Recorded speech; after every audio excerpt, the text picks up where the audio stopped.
Selamat pagi adik-adik sekalian, selamat bertemu kembali. Pada kesempatan ini kita akan mempelajari satu pokok materi, yakni permasalahan yang dihadapi dunia.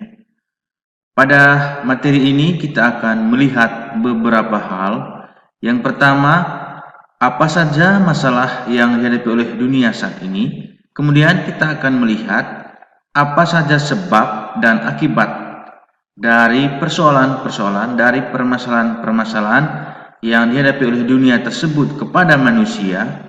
Dan yang ketiga, kita akan melihat apa peran gereja dalam mengatasi persoalan-persoalan tersebut.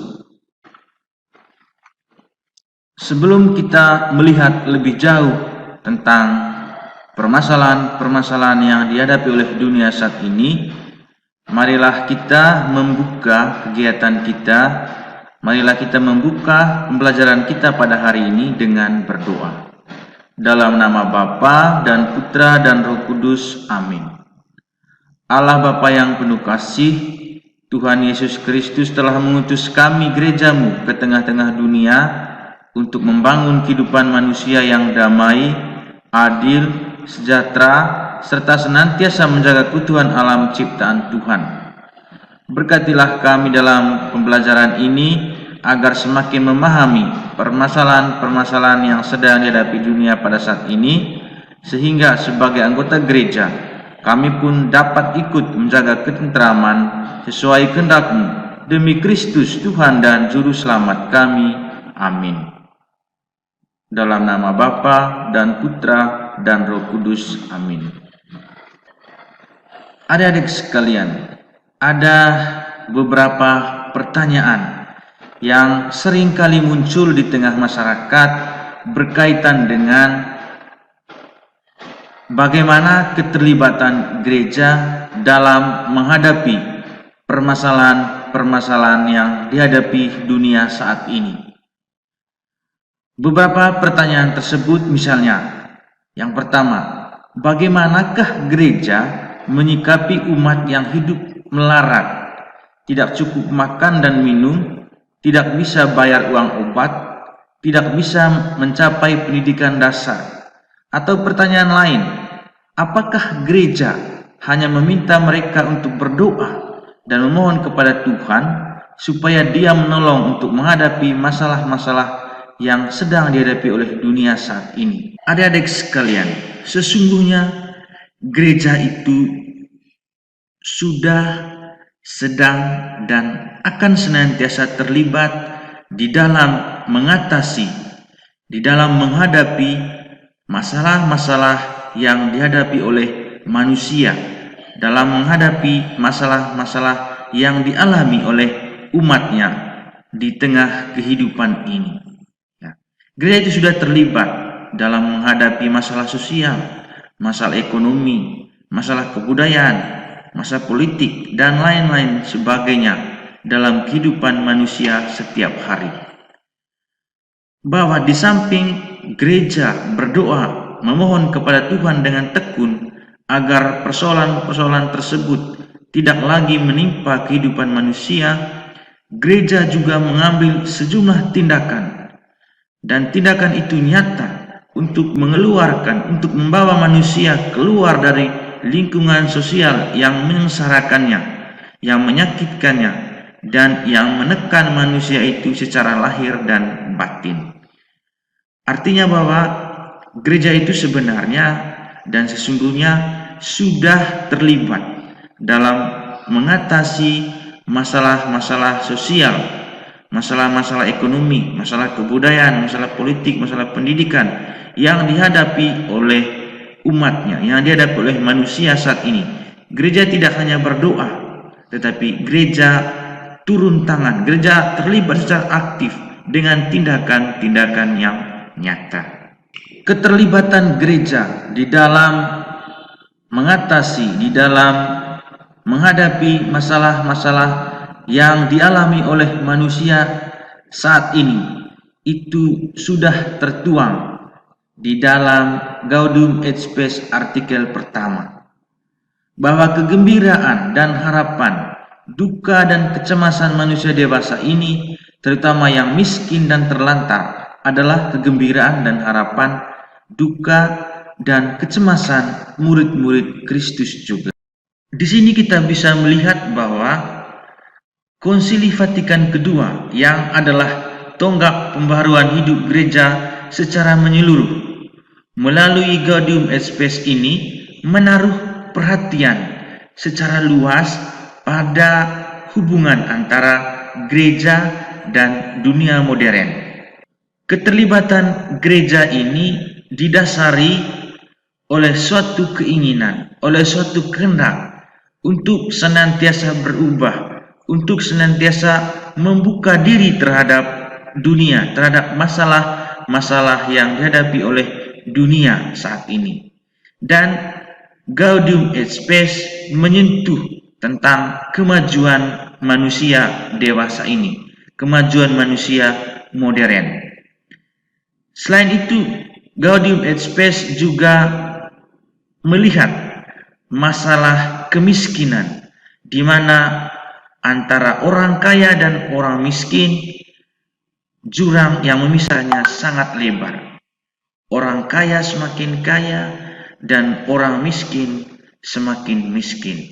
Dan kita melihat di sini bahwa Konsili Vatikan II melalui Gaudium et Spes artikel pertama ini sungguh menegaskan, sungguh mengingatkan gereja untuk melibatkan diri di dalam mengatasi masalah-masalah yang dihadapi oleh dunia saat ini, yang dialami oleh umatnya, yang dialami oleh manusia secara keseluruhan.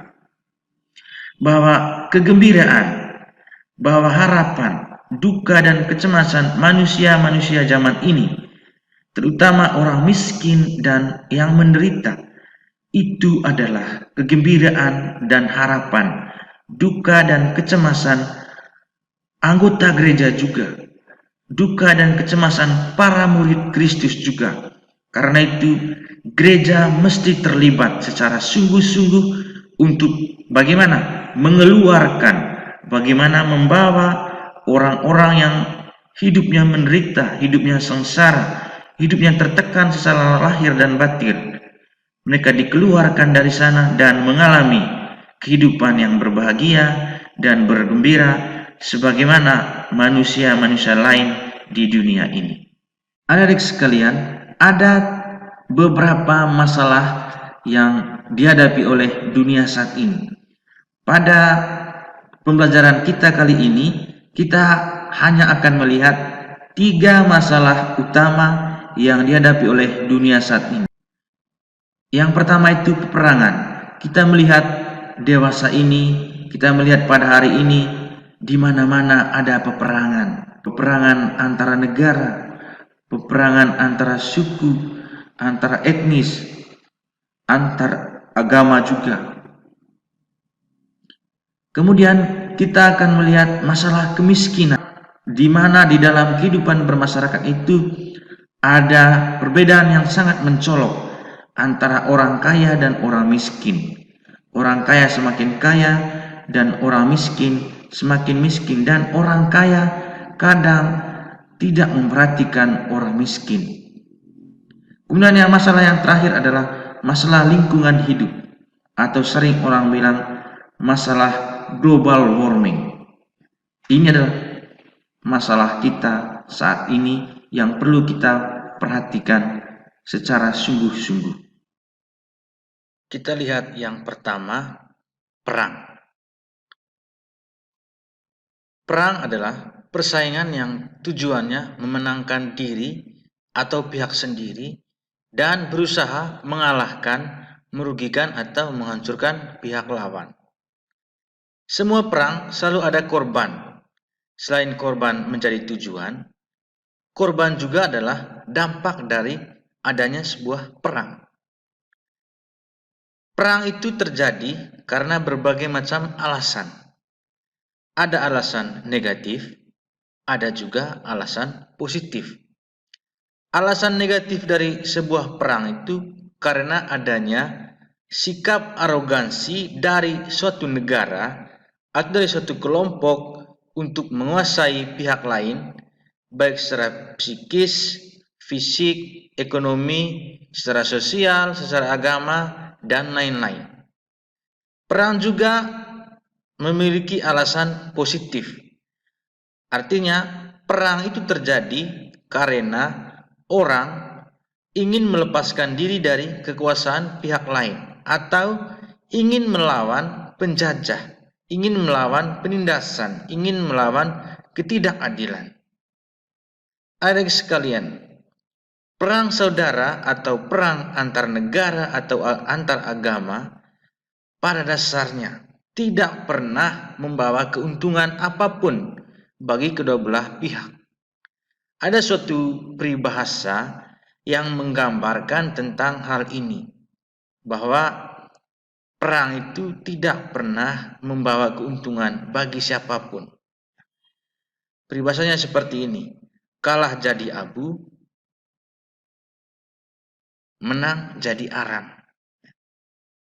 Artinya bahwa kedua belah pihak yang terlibat dalam sebuah perang sama-sama mengalami kerugian, baik kerugian jasmani maupun rohani, juga kerugian-kerugian yang lain.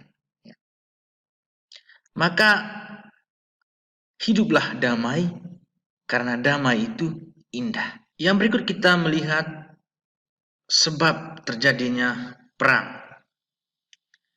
Sebab yang pertama itu adalah adanya represi politik. Represi politik itu adalah tindakan dari entitas negara untuk mengendalikan warga negara dengan paksa karena alasan politik, terutama demi tujuan membatasi atau mencegah kemampuan warga untuk mengambil bagian dalam kehidupan politik.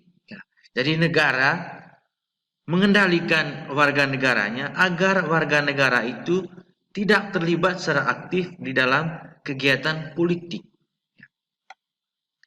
Hal ini berpengaruh pada semakin berkurangnya posisi masyarakat di dalam tatanan kehidupan politik.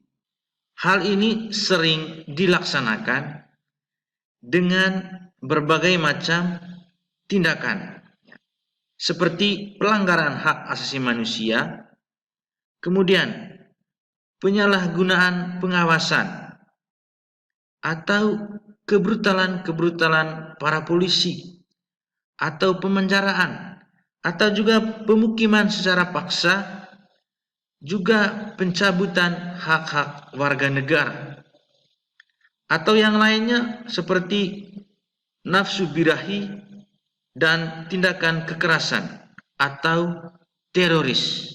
Kegiatan-kegiatan teroris itu seperti pembunuhan, eksekusi, penyiksaan, penghilangan paksa. Itulah yang dimaksudkan dengan represi politik sebagai sebab terjadinya perang. Kemudian kita lihat sebab yang berikut, pembangunan ekonomi yang tidak merata. Perang terjadi karena adanya pembangunan ekonomi yang tidak merata. Pembangunan ekonomi, terutama pertumbuhan ekonomi itu hanya dirasakan oleh daerah-daerah tertentu atau orang-orang tertentu saja.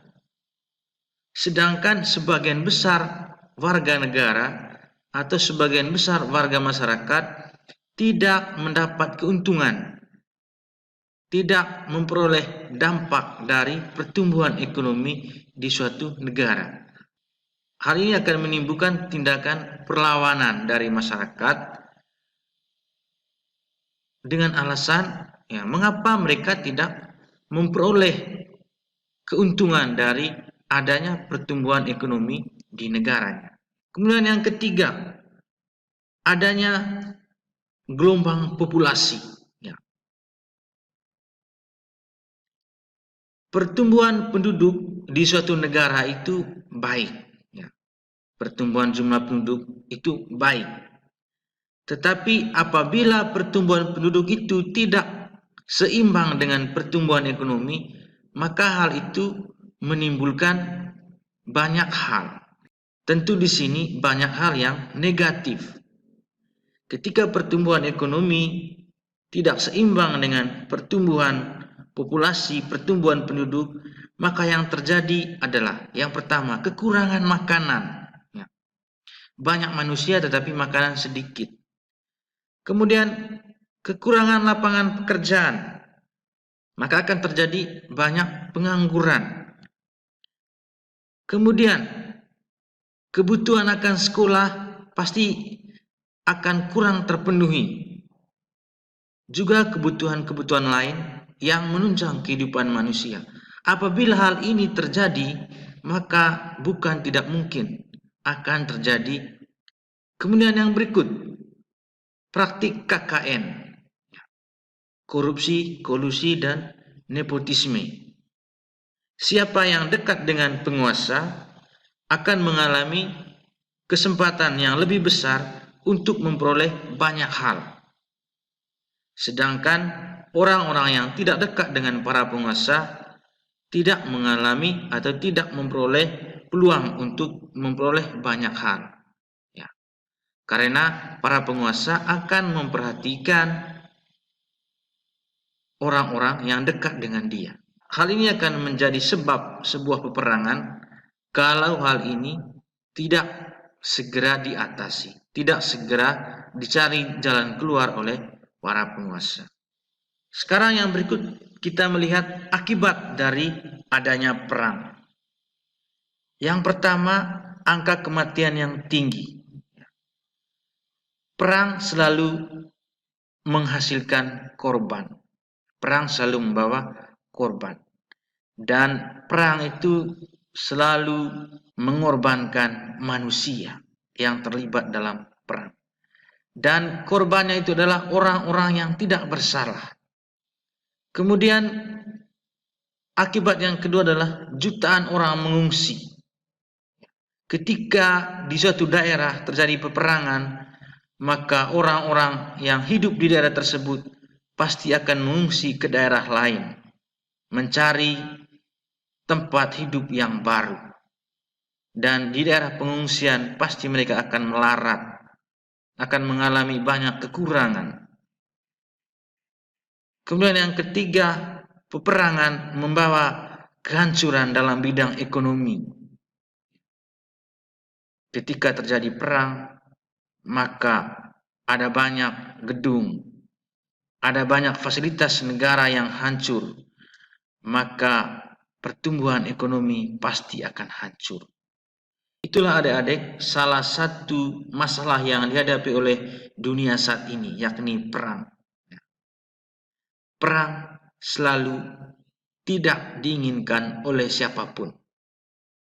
Maka berhentilah perang, karena perang tidak akan membawa keuntungan bagi siapapun. Hiduplah damai, karena damai itu indah.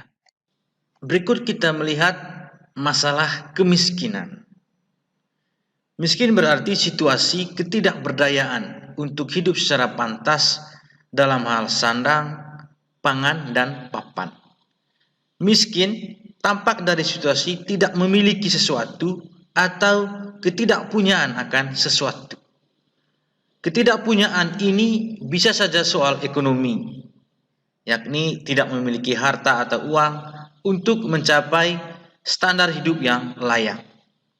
Atau ketidakberdayaan sebagai manusia, misalnya pesimistis, apatis, egois, asosial, atau yang lainnya. Adik-adik sekalian, hasil penelitian menunjukkan bahwa ada kesenjangan pendapatan antara pendapatan negara-negara maju di Eropa dengan negara-negara berkembang seperti Indonesia. Hal tersebut menciptakan jurang kemiskinan yang sangat dalam antara negara-negara barat dan negara-negara berkembang. Hal ini menciptakan ketidakadilan dalam relasi antar negara. Karena itu maka Gereja Katolik merasa prihatin dan menyerukan keadilan sosial bagi umat manusia di dunia, terutama dalam bidang ekonomi ini. Kita melihat yang berikut penyebab adanya kesenjangan ekonomi atau penyebab terjadinya kemiskinan. Yang pertama, akses yang terbatas warga negara berkembang terhadap teknologi baru. Ya, jadi ada teknologi baru yang berkembang, tetapi negara-negara berkembang ini tidak memiliki akses untuk memperoleh teknologi baru tersebut. Kemudian, lambatnya warga negara berkembang untuk mengadopsi berbagai inovasi baru. Ya. Hal ini tentu dikarenakan oleh SDM yang tidak mendukung. Jadi ada fasilitas, ada teknologi baru, tetapi kita tidak bisa mengoperasinya. Itu karena apa? SDM kita tidak mendukung terhadap adanya teknologi baru tersebut. Kemudian kurangnya sumber daya manusia pencipta lapangan kerja. Ya. Jadi banyak orang kaya, tetapi tidak bisa menciptakan lapangan kerja. Kemudian kelebihan penduduk atau kelebihan pencari kerja. Ya. Jadi usia produktif itu lebih banyak, tetapi tidak didukung oleh lapangan kerja. Banyak orang yang mencari kerja, tetapi lapangan kerja tidak ada. Kemudian kurangnya jaringan komunikasi antara para pencari kerja dengan para pengusaha. Ya. Jadi ada lapangan kerja, tetapi tidak ada komunikasi antara para pekerja, para pencari kerja dengan pemilik pekerjaan. Kemudian kurangnya pendidikan untuk berwirausaha. Ya. Jadi tidak ada kemampuan, tidak ada keterampilan untuk berwirausaha. Ya. Selalu ingin bekerja di bawah orang lain, ya. Bekerja mengikuti orang lain. Kemudian yang terakhir, dipengaruhi oleh politik dan hukum. Sistem politik di suatu negara yang tidak baik akan berdampak pada lahirnya kemiskinan. Terutama kalau sistem politik itu dikuasai oleh para penguasa dan para pengusaha, maka masyarakat tidak akan memperoleh dampak dari sistem politik dan hukum yang terjadi pada negara tersebut. Sekarang kita melihat dampak dari kemiskinan. Yang pertama, melemahnya wirausaha. Jadi ketika orang banyak yang miskin, maka tidak banyak orang yang berwirausaha. Kemudian terjadinya kriminalitas. Ketika banyak orang yang mencari kerja, tetapi pekerjaan tidak ada, maka banyak orang yang menganggur. Ketika orang menganggur, tidak akan memperoleh sesuatu untuk membeli makanan. Maka ketika orang membutuhkan makanan, maka mereka akan menekan orang lain supaya mereka memperoleh makanan. Maka terjadilah kriminalitas. Kemudian terjadinya monopoli. Siapa yang punya uang banyak, dia yang akan menguasai banyak orang. Jadi biasanya para pengusaha yang memiliki modal besar, maka dia yang akan menjadi penguasa terhadap kehidupan ekonomi pada suatu negara. Itulah adik-adik masalah yang kedua yang terjadi di dunia, yaitu kemiskinan. Masalah yang ketiga adalah pemanasan global atau sering orang bilang global warming. Pemanasan global ini sebenarnya dan sesungguhnya terjadi karena manusia itu sendiri. Ada 3 sifat dasar manusia yang menyebabkan persoalan ini sesungguhnya. Yang pertama, arogansi. Manusia itu merasa berkuasa atas alam. Dan karena itu dia boleh bertindak sesuka hatinya atas alam.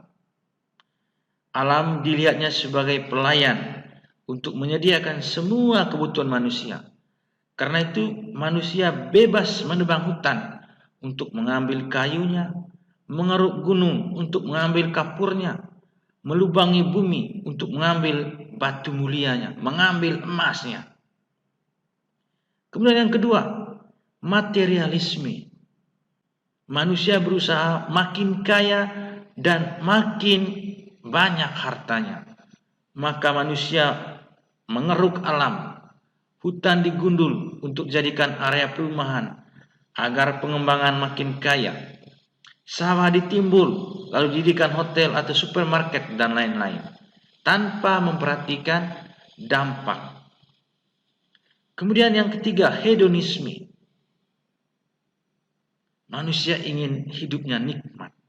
Pertanyaannya, apa gunanya emas? Bukankah emas itu hanya batu yang mengkilat?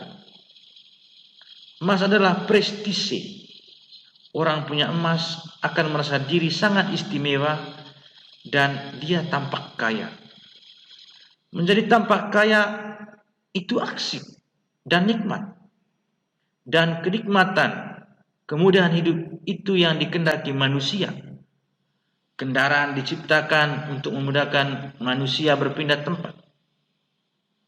Tetapi kita tidak mau bersusah-susah. Akibatnya apa? Muncul persoalan-persoalan yang krusial seperti pemanasan global atau orang bilang global warming, yaitu terjebaknya panas matahari dalam atmosfer. Atmosfer bumi yang sebelumnya adalah senyawa transparan yang dapat dilewati oleh panas matahari, kini menjadi pekat, mirip selimut di sekitar bumi. Maka panas matahari yang masuk ke bumi sebagian besar tidak bisa keluar lagi. Selain karena produksi polusi makin meningkat, juga karena makhluk yang sebelumnya bertugas menghirup zat berbahaya seperti CO2, N2O, CH4, H2O, CFC, manusia sudah tebang.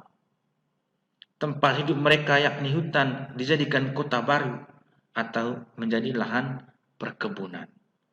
Itulah adik-adik 3 sifat dasar dari manusia yang menyebabkan global warming. Selain ketiga sifat dasar manusia tersebut, ada juga hal-hal lain yang menyebabkan pemanasan global. Misalnya, polusi karbon dioksida dari pembangkit listrik bahan bakar fosil. Kemudian, polusi karbon dioksida dari pembakaran bensin transportasi. Kemudian, gas metana dari peternakan dan pertanian.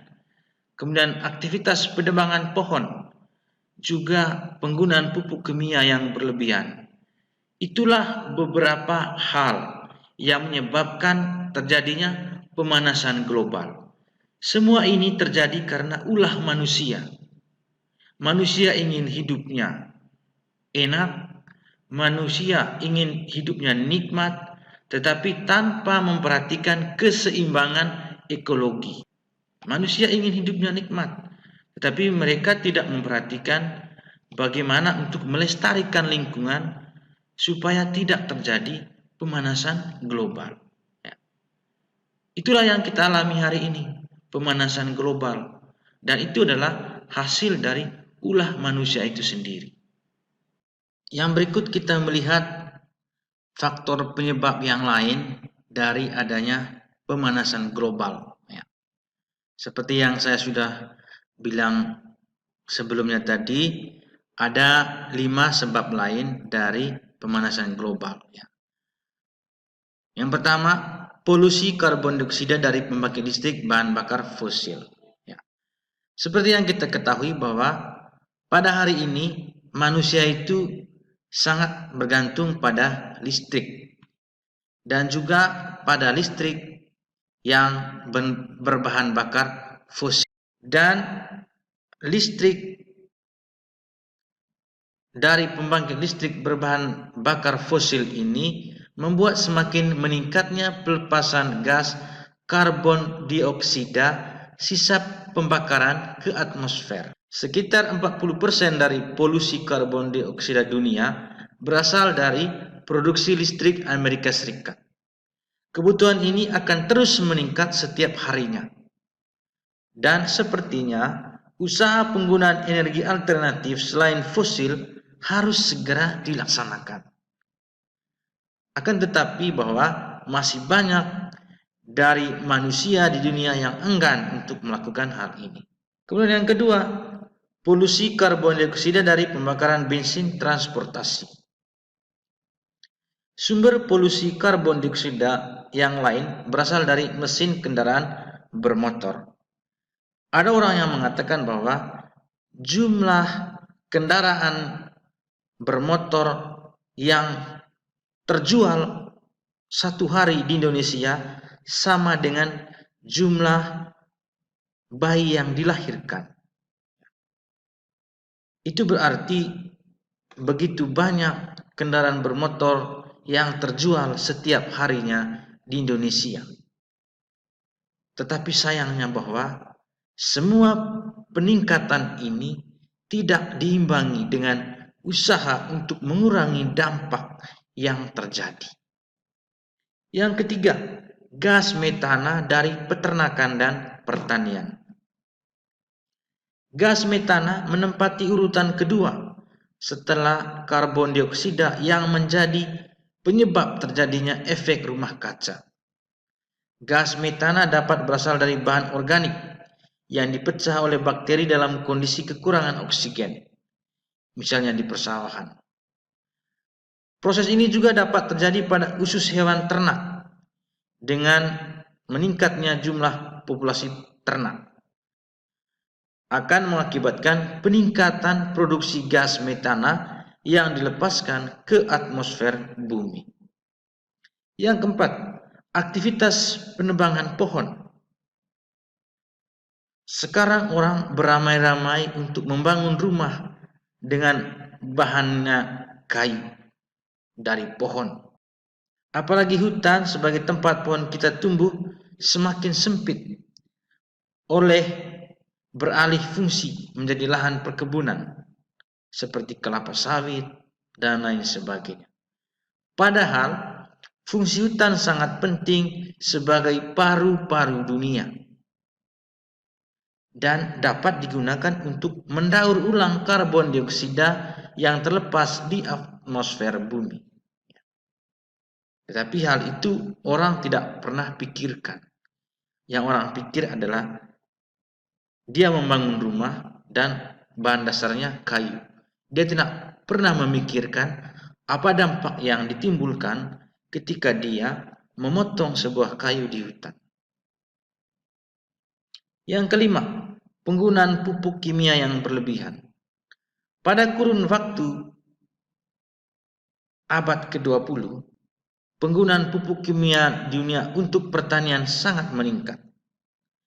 Kebanyakan pupuk kimia ini berbahan nitrogenoksida yang 300 kali lebih kuat dari karbon dioksida sebagai perangkap panas, sehingga ikut memanaskan bumi. Akibat lain dari pupuk kimia ini adalah pupuk meresap masuk ke dalam tanah dan mencemari sumber-sumber air yang ada di sekitar tempat di mana pupuk itu ditaburi. Itulah adik-adik beberapa faktor lain penyebab pemanasan global. Yang berikut kita melihat akibat dari pemanasan global. Yang pertama, kenaikan permukaan air laut di seluruh dunia. Para ilmuwan memprediksi bahwa meningkatnya air laut di seluruh dunia itu diakibatkan karena mencairnya dua lapisan es raksasa di Antartika dan Greenland. Banyak negara di seluruh dunia akan mengalami efek berbahaya dari kenaikan air laut ini. Dan inilah mungkin faktor penyebab tenggelamnya ibu kota Jakarta beberapa tahun mendatang, sesuai dengan yang diprediksi oleh ilmuwan. Jadi ilmuwan sudah memprediksi bahwa beberapa tahun ke depan ibu kota Jakarta itu akan tenggelam naik. Kemudian yang kedua, peningkatan intensitas terjadinya badai. Tingkat terjadinya badai dan siklon semakin meningkat. Hal ini didukung oleh bukti yang telah ditemukan oleh para ilmuwan bahwa pemanasan global secara signifikan akan menyebabkan terjadinya kenaikan temperatur udara dan lautan. Hal ini mengakibatkan terjadinya peningkatan kecepatan angin yang dapat memicu terjadinya badai kuat.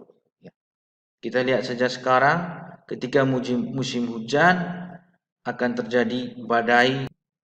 Kemudian yang ketiga, menurunnya produksi pertanian akibat gagal panen. Diyakini bahwa miliaran penduduk di seluruh dunia akan mengalami bencana kelaparan karena faktor menurunnya produksi pangan pertanian akibat kegagalan panen.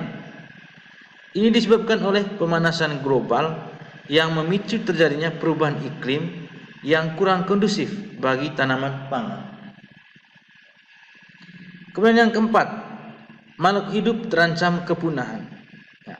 Berdasarkan penelitian yang dipublikasikan di Nature pada tahun 2050 mendatang, peningkatan suhu dapat menyebabkan terjadinya kepunahan jutaan spesies. Artinya pada tahun-tahun mendatang keragaman spesies bumi akan jauh berkurang. Kita berdoa semoga saja manusia tidak menjadi salah satu dari spesies itu yang akan mengalami kepunahan.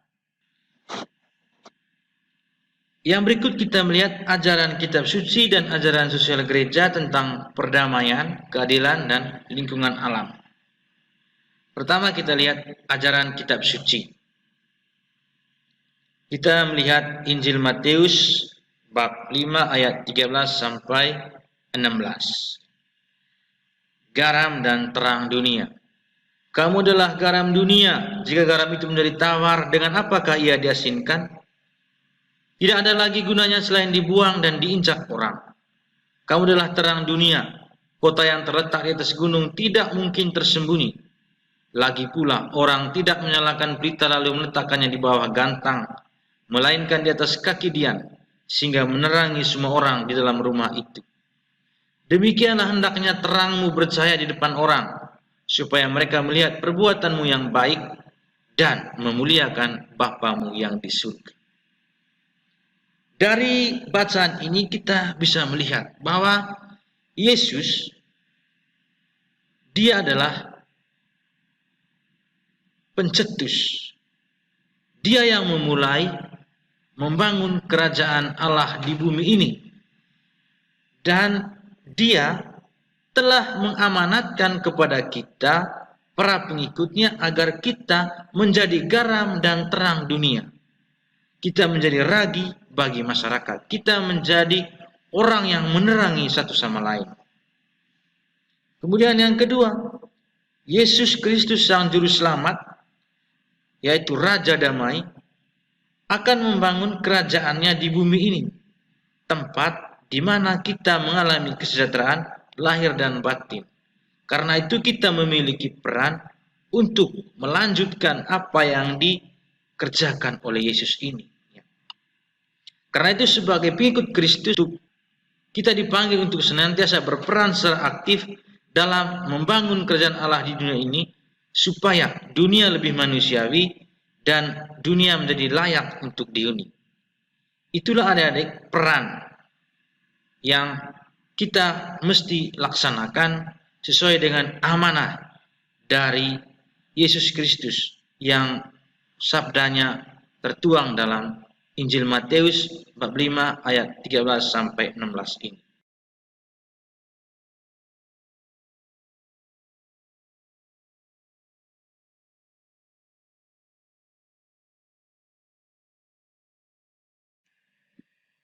Yang berikut kita melihat ajaran sosial gereja.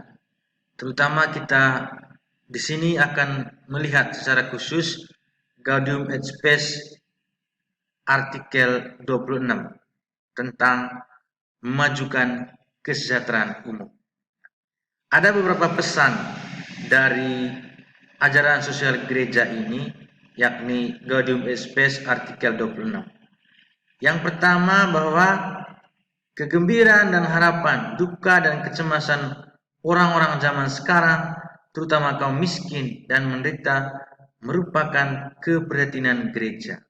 Artinya, gereja itu merasa terlibat, merasa prihatin, merasa berkewajiban untuk membantu orang-orang yang hidupnya miskin, yang hidupnya menderita, dan gereja harus hadir sebagai tokoh, sebagai agen yang memberikan kegembiraan, yang memberikan pengharapan kepada mereka-mereka yang hidupnya cemas, yang merasa berduka, yang miskin dan yang menderita. Gereja mesti hadir di sana, membantu, menolong mereka keluar dari lingkungan kehidupan yang mereka alami saat ini, di mana mereka menderita, mereka miskin, mereka berduka, dan mereka cemas.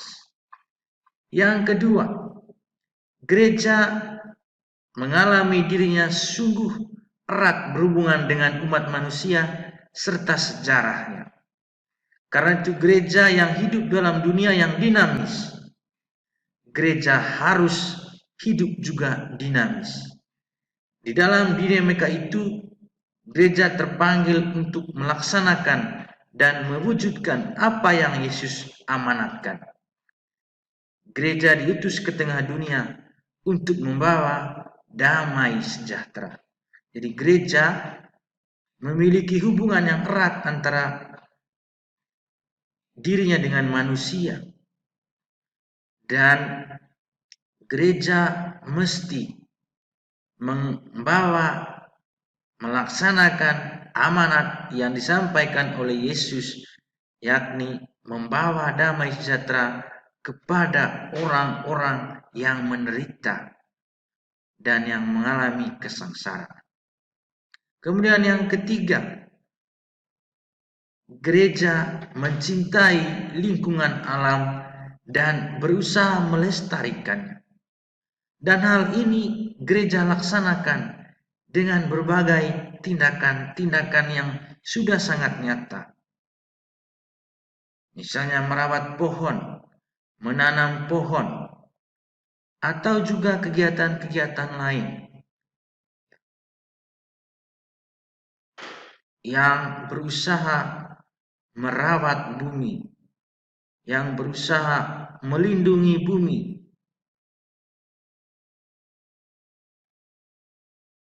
terutama kegiatan-kegiatan ekologi.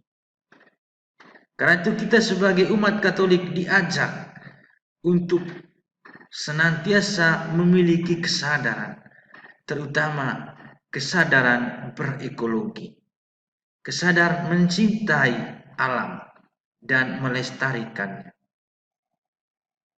Kemudian yang keempat, bumi harus dimanfaatkan secara bijaksana. Menyangkut persoalan ekologi, ajaran sosial gereja mengingatkan bahwa bumi yang telah diciptakan oleh Allah mesti digunakan secara bijaksana oleh semua orang, siapapun itu. Manusia mesti saling berbagi secara merata, sesuai dengan keadilan dan cinta kasih. Dan pada dasarnya ini adalah persoalan tentang mencegah ketidakadilan penimbunan sumber daya alam, terutama berkaitan dengan ketamakan, entah itu perorangan, kolektif, yang bertentangan dengan tata susunan cipta. Itulah adik-adik beberapa amanat dari ajaran sosial gereja, khususnya Gaudium et Spes artikel ke-26 tentang memajukan kesejahteraan umum. Beberapa hal itu yang mesti kita ingat, mesti kita pahami, dan mesti kita laksanakan dalam kehidupan kita sehari-hari. Yang berikut kita melihat memperjuangkan masyarakat yang adil, damai, dan sejahtera. Berbicara tentang perjuangan, keadilan, kedamaian, dan kesejahteraan, yang pertama kita harus mengerti dulu apa itu adil, apa itu damai, dan apa itu sejahtera. Adil berarti tidak berat sebelah, berpihak kepada kebenaran, atau berpegang pada kebenaran.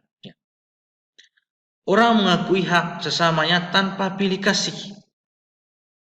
Keadilan tidak hanya mengatur kehidupan perorangan, tetapi keadilan mengatur kehidupan bersama antar manusia. Karena itu keadilan adalah suatu prinsip menata dan membangun masyarakat manusiawi yang damai dan sejahtera. Yang berikut, damai. Damai tidak hanya berarti tidak ada perang, dan tidak hanya berarti sekedar adanya keseimbangan antara kekuatan-kekuatan yang berlawanan. Damai mengandaikan adanya tatanan sosial yang adil, sama, dan serasa yang menjamin ketenangan dan keamanan hidup setiap manusia. Damai merupakan kesejahteraan yang tertinggi yang sangat diperlukan untuk perkembangan manusia dan lembaga-lembaga kemanusiaan. Jadi damai itu bukan hanya soal bahwa tidak ada perang, tetapi damai itu lebih mengarah kepada situasi terjadinya ketenangan dan keamanan hidup setiap manusia. Kemudian yang ketiga, sejahtera. Sejahtera adalah keseluruhan kondisi hidup masyarakat yang memungkinkan baik kelompok-kelompok maupun anggota-anggota perorangan untuk lebih penuh dan lebih lancar mencapai kesempurnaan mereka sendiri. Setiap kelompok harus memperhitungkan kebutuhan dan aspirasi kelompok lain yang wajar. Bahkan kesejahteraan umum segenap keluarga manusia. Maka sudah seharusnya setiap orang memperoleh sesuatu yang dibutuhkan untuk hidup secara manusiawi. Ya. Itu berarti sejahtera itu adalah kondisi di mana hidup masyarakat itu memungkinkan untuk segala hal. Atau artinya sejahtera itu adalah situasi kehidupan manusia yang terpenuhi segala sesuatunya, baik jasmani, rohani, ekonomi, sosial, budaya, agama, dan lain sebagainya. Itu baru dikatakan sejahtera. Yang berikut kita melihat apa inspirasi kitab suci tentang perjuangan keadilan, kedamaian, dan kesejahteraan. Dalam situasi apa saja, kita diajak untuk selalu menimba inspirasi dari ajaran iman kita, yaitu kitab suci. Pada saat juru selamat dilahirkan, para malaikat berkata kepada para gembala di padang Efrata, "Jangan takut, sebab sesungguhnya aku memberitakan kepadamu kesukaan besar untuk seluruh bangsa. Hari ini telah lahir bagimu juru selamat." Sang juru selamat adalah pembawa damai. Sang juru selamat adalah orang yang membawa kesejahteraan bagi dunia, seperti yang dinyanyikan oleh para malaikat itu. Kemuliaan bagi Allah di tempat yang tinggi dan damai sejahtera di bumi di antara manusia yang berkenan kepadanya. Apabila para malaikat memuji Dia yang datang adalah pembawa damai sejahtera, karena memang Dia adalah Raja Damai yang memerintahkan dengan keadilan dan kebenaran sampai selama-lamanya.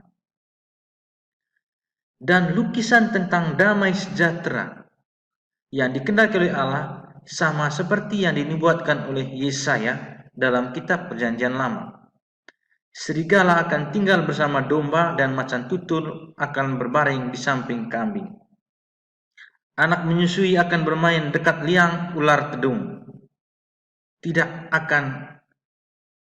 ada yang akan berbuat jahat atau berlaku busuk di seluruh gunungku yang kudus, sebab seluruh bumi penuh dengan pengenalan akan Tuhan, seperti air laut yang menutupi dasarnya.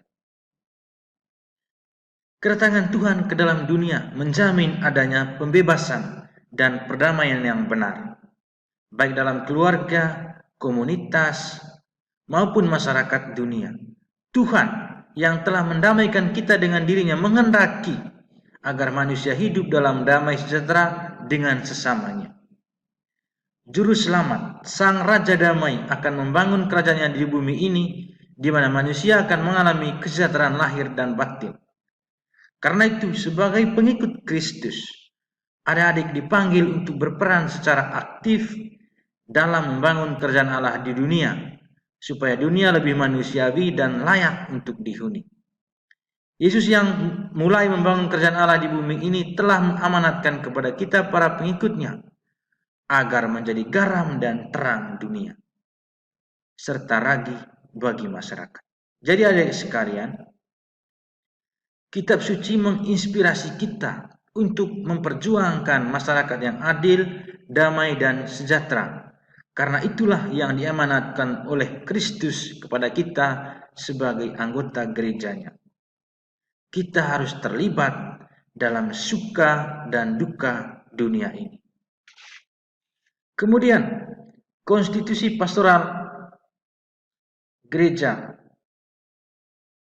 khususnya Gaudium et Spes artikel 1 mengatakan bahwa kegembiraan dan harapan, duka dan kecemasan orang-orang sekarang, terutama kaum miskin dan menderita, merupakan keprihatinan gereja.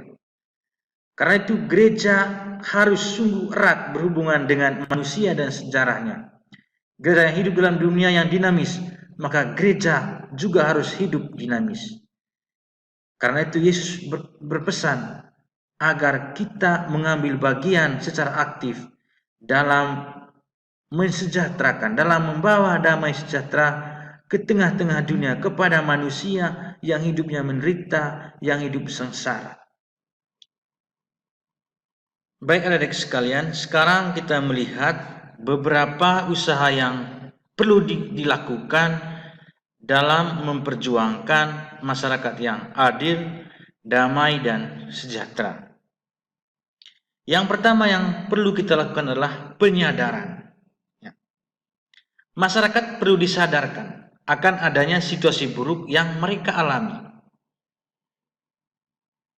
Masyarakat sekarang sering tidak sadar bahwa mereka itu sedang mengalami situasi yang buruk. Dan mereka acuh tak acuh atau bersikap pasrah saja terhadap situasi buruk yang mereka alami tersebut. Karena itu gereja hadir untuk menyadari hak-hak dasar dari manusia agar kita bisa menentukan mana yang harus dilindungi dan mana yang harus disingkirkan. Adik-adik sekalian, keadilan itu harus diperjuangkan demi kesejahteraan untuk menghadapi situasi dunia yang makin tidak menentu, di mana ketidakadilan, pemerkosaan terhadap hak asasi manusia sering terjadi. Dan tidak seorang pun yang boleh dirampas hak-haknya. Dan tidak ada orang yang boleh merampas hak-hak orang lain. Karena itu, hal ini perlu kita lakukan. Kita harus menyadari masyarakat akan situasi yang mereka alami. Itu yang pertama, kita harus menyadarkan masyarakat bahwa mereka sedang mengalami situasi yang buruk. Yang kedua, pemberdayaan. Adik-adik sekalian, keadilan demi kesejahteraan hanya dapat diperjuangkan dengan memberdayakan mereka yang menjadi korban ketidakadilan. Jadi para korban itu kita berdayakan. Tidak cukup hanya dengan karya belas kasih. Para korban ketidakadilan harus disadarkan tentang situasi yang menimpa dirinya. Kemudian kita mengajak mereka untuk bangkit bersama-sama melalui berbagai usaha kerjasama untuk memperbaiki nasib mereka. Dengan cara demikian, struktur dan sistem sosial yang tidak adil dapat dirubah, dan tanpa gerakan dan tindakan yang sungguh kooperatif, sebuah struktur dan sistem tidak akan tergoyahkan. Karena itu, langkah yang kedua yang perlu kita buat dalam usaha memperjuangkan masyarakat yang adil, damai, dan sejahtera adalah memberdayakan masyarakat yang menjadi korban tersebut. Tentu kita masih terlibat di dalamnya. Kemudian yang ketiga, kesaksian. Cara bertindak yang tepat adalah dengan memberikan kesaksian hidup melalui keterlibatan untuk menciptakan keadilan dalam diri kita sendiri yang pertama-tama. Kemudian setelah kita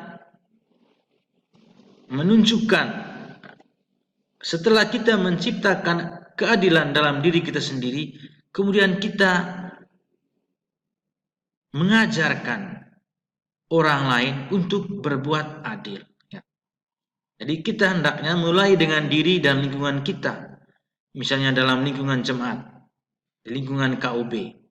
Jadi tindakan itu mesti kita contohkan kepada masyarakat, kepada dunia. Dan yang keempat adalah cinta kasih. Usaha untuk memperjuangkan keadilan dan kesetiakawanan bersama dengan mereka yang diperlakukan tidak adil tidak boleh dilakukan dengan kekerasan.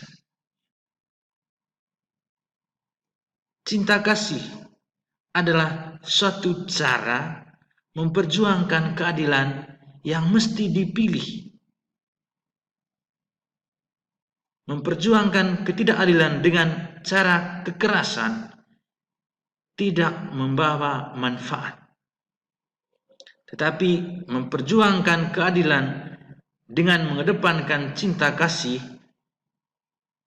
saya percaya akan sangat membawa manfaat yang begitu besar. Keunggulan cinta kasih di dalam sejarah menarik banyak orang untuk memilih dan bertindak tanpa kekerasan melawan ketidakadilan. Karena itu,